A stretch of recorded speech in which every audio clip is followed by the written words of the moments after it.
À Dacro, dans l'est du pays, dans la région du Ifu, les manifestations contre un troisième mandat du chef de l'État Alassane Ouattara ont débuté le lundi 10 août 2020 dernier.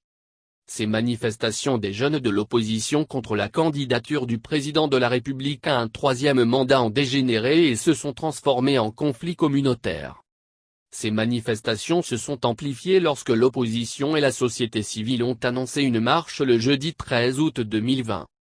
Les jeunes de l'opposition ont décidé de faire une marche pacifique de protestation. Nous n'en avons été informés que par le préfet de région qui venait de les recevoir à son bureau.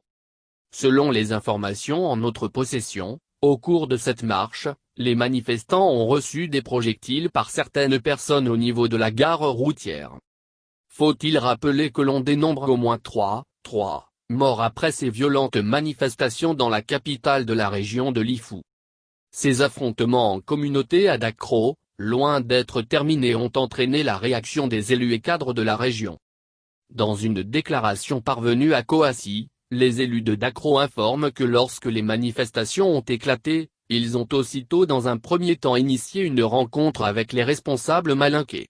Ensuite, ils ont eu des échanges avec le chef de village, les responsables des communautés allochtones et autochtones, les responsables de jeunesse, guides religieux, comités civilo-militaires, et 2 équipes de sensibilisation et pacification.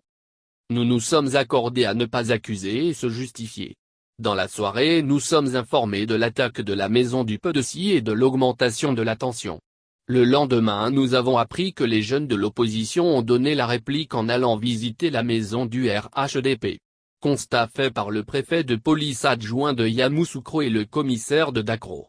Au final, nous nous sommes rendus compte que des personnes tapies dans l'ombre jettent le feu aux poudres, révèlent ces élus. Ces élus informent qu'une rencontre à la préfecture avec le préfet et toutes les personnes impliquées s'est tenue afin d'arrêter des dispositions de sortie de crise. Enfin, ces cadres de Dacro invitent les uns et les autres d'éviter des accusations inutiles et sans preuve. Personne ne sortira gagnant dans cette crise. Nous avons besoin davantage de soutien pour la résolution totale de la crise.